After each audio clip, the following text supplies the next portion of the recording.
अकबर और सरदार वल्लभ भाई पटेल का बड़ा योगदान है। पहले छोटी छोटी रियासतें होती थी, हम सब जानते हैं कि देश आज़ाद हुआ और आज़ादी के बाद बाबर का भी नाम लिया नहीं लिया मैंने, अकबर का नाम लिया, बाबर का नहीं अकबर का नाम लिया। और बाबर का नाम इसलिए लिया कि बाबर को यहाँ पर निमंत्रित किया गया था। आप सब जानते होंगे, हम लोग इतिहास के विद्यार्थी हैं और आप सब लोग भी जानते हैं कि बाबर को राणा सांगा ने विरोधी को हराने और बहुत सी चीज़ों पे डिस्कशन होगा। जैसे लोग पढ़ते हैं, कहते हैं कि भाई हम सिंह हैं, जैसे मैं पटेल हूँ, तो पटेल कोई जाति नहीं है, पटेल एक टाइटल है, चौधरी एक टाइटल है। उसी कुर्मी महाकुंभ के जरिए उठी सरदार पटेल की प्रतिमा लगाने की मांग।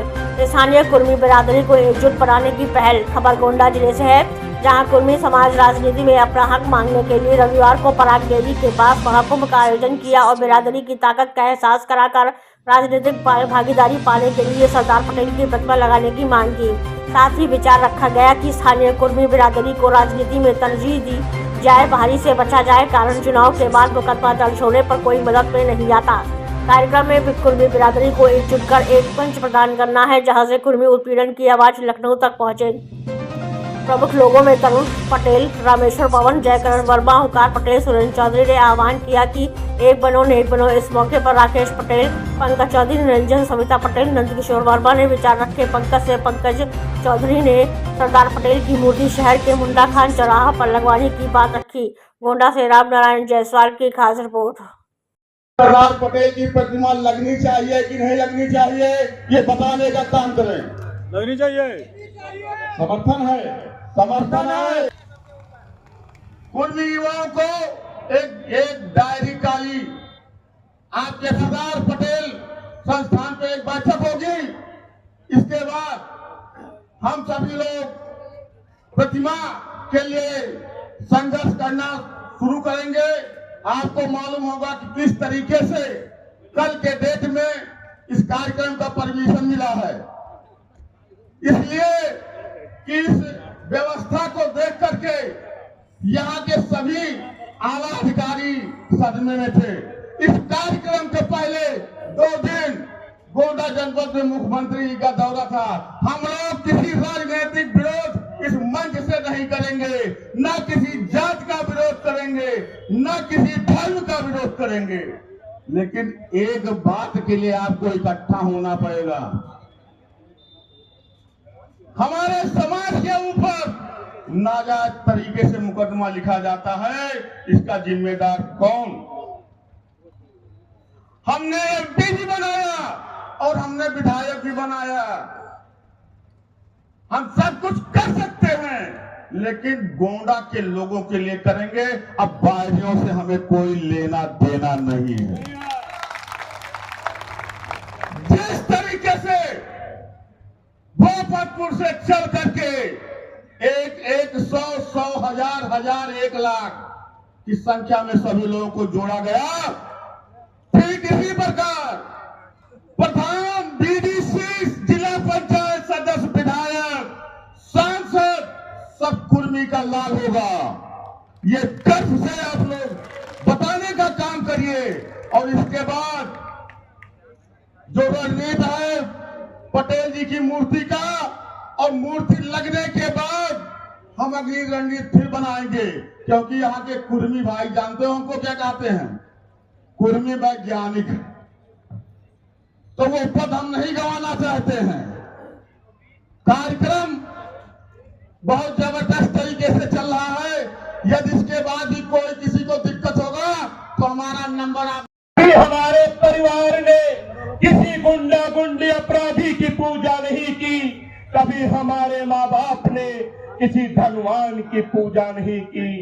आज यह देश, ये गोंडा की धरती अगर जो पूजा करती है तो उसकी करती है जो समाज के लिए जीने का काम करता है, जो समाज के लिए मरने का काम करता है। जैसे आज पूजा हम अम्बेडकर साहब की करते हैं, सरदार पटेल की करते हैं, अपने महापुरुषों की करते हैं। मेरे साथियों, मैं आपसे कहना चाहता हूं कि राजनीतिक भागीदारी एक मुख्य बिंदु कुर्मियों का रहता है। गोंडा में मैं जब तक चला, गांव गांव चला, ब्लॉक ब्लॉक चला, एक पीड़ा मेरे अंदर गूंजती है। मैं आप अपने कुर्मी भाइयों से कहना चाहता हूँ, क्या मैं ये पीड़ा अपने आंगन में नहीं कहूंगा तो किसके दरबार में जाकर कहने का काम करूंगा? हे मेरे कुर्मी समाज के लोगों, हे मेरे गोंडा के साथियों, आपकी संख्या यहाँ पर 40-50 हजार नहीं है, आपकी संख्या यहाँ पर 1,00,000-2 लाख नहीं है, आपकी संख्या यहाँ पर 5-5 लाख है। लेकिन क्या कोई दल आपके बेटे को प्रमुख बनाना चाहता है? क्या आपके बेटे को कोई विधायक बनाना चाहता है? क्या आपके बेटे को कोई सांसद बनाना चाहता है? नहीं चाहता, क्योंकि लोगों को भय है। ए मेरे गोंडा के कुर्मी समाज के लोगों को डर लगता है कि अगर जो गोंडा के धरती पर ये कुर्मी समाज जाग गया और अगर इसने अपने हाथ को मान लिया तो अन्य किसी की राजनीति खत्म हो जाएगी, क्योंकि हमारी संख्या लाखों में पाई जाती है। ए मेरे समाज के लोगों, आपके अंदर वो ताकत है, आपके अंदर से कोई बेटा हमारा, कोई नौजवान बड़ा प्रमुख बन सकता है। मंच पर बैठे नेतागण कोई इसी में से हमारा सांसद और विधायक बन सकता है। मैं कहना चाहता हूं साथियों कि अगर जो आपके खून ठंडे हैं तो आपको अपना खून गर्म करना पड़ेगा। आप बात आती है राजनीति की, तो राजनीति का जवाब राजनीति से देना पड़ेगा। अगर जो आपके मन में ये है कि जहां मैं हूं यही ठीक है, तो हमारे आपको बनाने वाला कोई पृथ्वी पर पैदा नहीं है। साथियों, मैं एक बात कहना चाहता हूं साथियों कि राजनीतिक भागीदारी के साथ साथ मैं एक बात कहना चाहता हूं कि अगर जो कुछ लोगों को लगता है कि कुर्मी समाज गोंडा में इतना ज्यादा है और एक डरा है, सहमा है, ये अपना हक अधिकार मांगने के लिए गूंगा बहरा है, तो मेरे शोषण करने वाले लोग, आपको चेताना चाहता हूं और बताना भी चाहता हूं, ये कुर्मी महाकुंभ ने जो लड़ाई ली है ये यही शांत नहीं होगा। ये लड़ाई तब तक जारी रहेगी जब तक हमें हमारा हक का अधिकार नहीं मिल जाता है। ए मेरे साथियों, मैं एक बात हमने कहा भारत जो आज भारत का नक्शा आप देखते हैं, कश्मीर से लेकर कन्याकुमारी तक और उधर अगरतला से लेकर कपूरथला तक ये जो सीमाएं दिखती हैं, ये इनको एकजुट करने में चंद्रगुप्त मौर्य, अकबर और सरदार वल्लभ भाई पटेल का बड़ा योगदान है। पहले छोटी छोटी रियासतें होती थी, हम सब जानते हैं कि देश आज़ाद हुआ और आज़ादी के बाद बाबर का भी नाम लिया था। नहीं लिया मैंने, अकबर का नाम लिया, बाबर का नहीं अकबर का नाम लिया। और बाबर का नाम इसलिए लिया कि बाबर को यहाँ पर निमंत्रित किया गया था। आप सब जानते होंगे, हम लोग इतिहास के विद्यार्थी हैं और आप सब लोग भी जानते हैं कि बाबर को राणा सांगा ने लोधी को हराने और बहुत सी चीज़ों पे डिस्कशन होगा। जैसे लोग पढ़ते हैं, कहते हैं कि भाई हम सिंह हैं, जैसे मैं पटेल हूँ, तो पटेल कोई जाति नहीं है, पटेल एक टाइटल है, चौधरी एक टाइटल है, उसी तरह सिंह एक टाइटल है।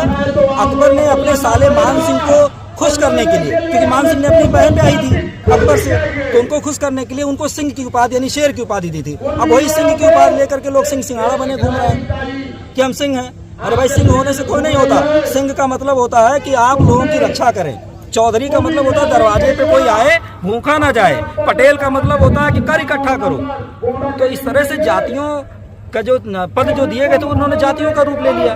तो भारत के हम लोग मूल लोग हैं, किसान लोग हैं, हम लोगों ने हमेशा अन्न उपजाया है और आज ये कुर्मी महाकुंभ हुआ है। अच्छा ठीक है, अभी अगर बाबर के वंशज देशद्रोही हैं तो राणा सांगा को जो मानने वाले लोग हैं उनके वंशज भी देशद्रोही हैं, क्योंकि इब्राहिम लोधी को हराने के लिए राणा सांगा ने बाबर को निमंत्रित किया था। ये इतिहास में दर्ज है और ये कोई झूठ नहीं है, ये कोई 2-4 हजार साल पुरानी बात नहीं है, अभी 1200-1300 साल पुरानी बात है, 1200-1300 साल पुरानी बात है। तो आपके हिसाब से जो राणा सांगा के समर्थक और देशद्रोही नहीं, समर्थक देशद्रोही नहीं है, ये जो झूठा अभिमान लेके लोग टहल रहे हैं। जैसे मैंने कहा ना कि मान सिंह को दिया गया टाइटल जो सिंह है, अकबर ने दिया था अपने साले को। मान सिंह ने अपनी बहन ब्याही थी अकबर को, अपनी जान बचाने के लिए, अपने क्षेत्र को बचाने के लिए। अब आज लोग सिंह बने घूम रहे हैं। तो कहने का मतलब है इस देश को बांटिए नहीं जाति के आधार पे। अगर जाति बांटने पे आएंगे तो सबकी तहे खुलेंगी। इस देश को एकजुट रखिए। चलिए आप कह रहे हैं लगातार जुल्म है, इसीलिए देशद्रोही कहा जा रहा है समर्थक। फिर मैंने औरंगजेब का नाम नहीं लिया, मैं बाबर अकबर बाबर अपना नाम लिया, फिर सांगा के समर्थक कैसे देशद्रोही हैं जो समर्थन कर रहे हैं? नहीं, उस समय अगर भारत की राजधानी दिल्ली पर इब्राहिम लोधी का शासन था, इब्राहिम लोधी को हराने के लिए आए थे ना इस देश में बाबर। तो बाबर को निमंत्रित किसने किया? राणा सांगा ने। तो अगर बाबर के अनुयायी देशद्रोही हैं इस देश में, बाबर, अकबर, औरंगजेब, जो भी, खासकर मुगल की बात है, तो मेरा मानना है कि भारत में जो जातियों में कुप्रथाएं थी, यहाँ पर महिलाओं को, यहाँ पर जो राजा थे, मनुवादी राजा, स्त्रियों को अपना स्तन ढकने के लिए कर देना पड़ता था। अच्छा, जैसा आप कह रहे हैं कि उनको समर्थक को देशद्रोही मानना है। नहीं, भारत में जब इस तरह की बात होगी तो हमेशा ये बातें, पहले जैसे मैंने एक बार देखिए अकबर का नाम ले लिया, बाबर का ले लिया, आप सारे विषयों को छोड़ करके सिर्फ अकबर बाबर के, ये थोड़ा वैसा विषय है कि इसको हिंदू मुसलमान लोग करते हैं। इस देश को हिंदू मुसलमान में मत बांटिए, इस देश को गंगा जमुनी तहजीब में रखिए और देश के विकास में सबका योगदान है, सबको यहीं रहने दीजिए। मैं एक बात कहूँगा कि मातृभूमि किसको कहते हैं? जो बालक जिसने यहाँ जन्म ले लिया, जिस धरती पे जो पैदा हो गया, वो सब यहाँ के बाशिंदे हो गए। हिंदू सभी हैं, चाहे वो हिंदू हो, मुसलमान हो, सिख हो, ईसाई हो, जो इस धरती पर पैदा हो गया वो सब हिंदू हैं।